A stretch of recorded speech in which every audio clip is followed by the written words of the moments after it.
Priyamvada Vishwanathan is my guest here on WeConnect today. Thank you very much for being here and for joining us on this program. Now, she's currently the Chief Commercial Manager of Passenger Services on the Southern Railways. But that's not all she does, and that's precisely what we're going to find out today. Priya, thank you so much for joining us. Now, let's talk first about the work part of Priya. And how do you enjoy being in the railways? Is it a nice thing for you to be doing? Oh, absolutely. Really? Absolutely. I mean, I enjoy working, period. And see, my philosophy in life is that you are there at work at the best part of the day. And it's in your advantage to really enjoy what you do. Right. And I've always enjoyed, whichever post I have held, I have thoroughly enjoyed my work. Before joining the railways, I was with the Steel Authority of India for almost 5 years. Before that, I was teaching in a college for about 4-5 months. So whatever I have done, I've thoroughly enjoyed it. Right. But in talking about the railways, and you are looking after this very difficult area of passenger service, and you must have a lot of problems in that kind of a section, because I'm sure there are always people who are screaming from the rooftops about services. I look after passenger marketing, and we have to look after, there's always, see, as long as we have a gap between demand and supply, I mean, our seats are limited, our reservation is limited, and the demands are huge. Because all said and done, the railway travel is probably the cheapest mode of transport today, even compared to the road transport, we are much cheaper. So there's always, there's always a clamor for more. I mean, and the smartness in the way you handle it is in making sure that you optimize whatever resources you have. Right. So does this also mean that it's very easy for you to sell the services of the railways, the Southern Railway to be precise? It depends on what you mean by selling. See, as I told you, as long as there is much more of a demand than supply, it's a question of how do you make sure that every segment of society gets its due. So because as per the policies, you're supposed to have a reservation for women, for senior citizens, for people suffering. Freedom fighters. For freedom fighters, for cancer patients, So we have a lot of So you need to balance it in such a way that you still get your revenue, because bottom line is you're a commercial organization.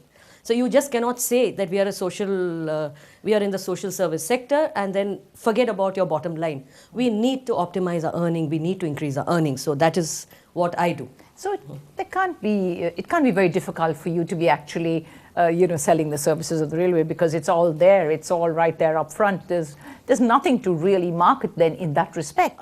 It may not be marketing per se, like you're not selling a soap, when there are 10 other brands. But in the sense of, you look at your market as different segments of people who travel. You look at it like our product, I would say, maybe AC second class, AC first AC, the second AC, the third AC. So we look at that as our products. And for each one, the selling becomes different. You're targeting a different set of people. So you need to do it. And eventually, with so many concessions across and, the prices, the rates being controlled, you need to optimize the way you distribute your seats across to get the maximum you get. Right. So then, Priya, tell me, is it easy to actually do that? As you say, to optimize it. How easy is it to do that? You've just got this many seats. You've got huge demand. We walk on a tightrope all the time. I can imagine. We keep tweaking it to the extent possible. See, for me, sometimes I say I look at it from every rupee counts for me. So whatever I can to increase, giving every segment their due, giving everything, whatever you can do to increase your revenues. I said that's my job. Right. You must have a lot of people screaming at you, asking for various reservations. Oh, yes. How do you cope? If you're able to explain it to people, I mean, if I would always say transparency is always, it works to your advantage. If you tell people that this is what we are doing and this is the logic behind any decision which you take, you find it's not that difficult to convince people. Really? That's a very interesting comment. But did you ever see in our country the railways being able to ever meet the demand that we have? I would say that I would look at it in our favor, saying that we are doing such an enormous service in terms of providing a transportation product to people, that there is much more of clamor for it. So I would look at it from that point of view. It's a challenge. Right. I love going by train, I must confess. But tell me, do you see the demand for people to be using our railway networks increasing by the day? Oh, it is. With the prices of airfares coming down so much? But even then, there's only a segment which goes by air. And if you look at it from the point of view of actual ease of travel vis-a-vis the air, See, the airports are way out of town. That's true. So, One you know, hour to the airport, 1 hour. apart from the fact that Yes. you may be paying a lesser fare when it comes to the airport, but then you pay about as much to get into town. But now you look at the railway stations, they're always there bang in the middle of the town. So, and you know, the advantage of railways is for the overnight, you know, destinations, like you have Bangalore, Coimbatore, Trichy, or even Hyderabad. It's so much cheaper for the business people to do their business by traveling by train, because the 2 nights they spend by train, they save on hotels. That's So true. you look at it from that perspective, we are targeting a specific segment. Whatever the airfare may be going up, our demand is growing at about 10%. Right. What about people who actually use the railways just for the romance of the railways? Do you find that that exists, or does it, is it still there? It is still there. Really? It is still there. There are still some people who say it may take 36 hours, but I still enjoy traveling by train. It's really nice. I mean, like, especially if you're traveling over somewhere like Kerala. There's nothing as beautiful as just sitting beside the window and looking at the green landscape going past, you know. Absolute luxury. It's It's absolute. And of course, our lovely mountain railway up in the Nilgiris. I think Nilgiris, that's an yes. absolute joy. And whether it is, you know, whether you go up to Darjeeling or you're going up to Shimla, so each one has its own story, you know, and there is something, I would always say, very soothing, and, you know, it's something very intoxicating about the way the rail moves on the tracks. Right. You know, the sound of it, it's very musical. That's true, especially if you think back to childhood of sleeping down because there wasn't a There berth wasn't- for you. that's true.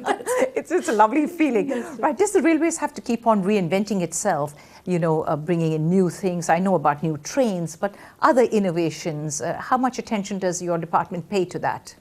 It's happening all the time. But, as with any other sector which is so big, any change is, it takes a long time to really go across the board. So it is happening all the time, and there are so many people trying. And see, if you look at your job, it's not just a 10 to 5 thing. It is something you're involved in. It's something which, you are a cog in the wheel which runs the nation. You look at it from that point of view, and I think it's your duty to make sure that you put in your best, whether it's in terms of new ideas, whether it's in terms of optimizing what you have. I think we owe it. We owe it to the fact that we get our bread and butter out of the organization. We owe it to them. Right. Priya, often people like us in the private sector tend to be somewhat critical of railway establishments and, the government per se. How do you handle that? You must be at the receiving end quite a lot. Whenever in any fora where I am interacting with people from the private sector, I realize that probably we are much more liberal than the private sector. Indeed. Why do you Yes. say that? I'd love I that would say comment. that because I have been looking after infrastructure. See, in a private sector, it is again a decision of one person.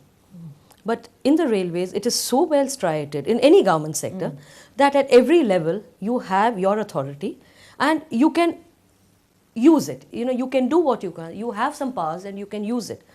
Tell me how many times in private sector do people at the lower and the middle level take any decision? Not really. It's because always referred it's always to the top. the boss man, Yes. the chairman, the managing So if you director. look at it, I would say that the very structure of the government, it allows you to be much, much more proactive at the junior and the middle levels. Is that really the case? I think so. I think so. Or is it because we have somebody like Priya sitting here who's outspoken and who's going to speak her mind and who's going to actually offer those suggestions? Do you find that that is probably... But Jennifer, you say that that's true of any place. See, eventually what you make out of a job depends on who you are as a person. Whether you're in the private sector, whether you're in the NGO sector, or you're in the government sector. So the opportunity is there. You cannot blame the system for strangling you. Right. You can do a lot. Okay, you may not be able to be very radical in the changes you want to make. Heart in heart, you may want to make some very radical changes. You may not, because you work within a framework. But that doesn't take away from the fact that within the framework, there is a lot you can do. Right. Priya, I just love your style. And I'm going to come back and find out very much more about this very fascinating guest that I have here today. Please don't go anywhere.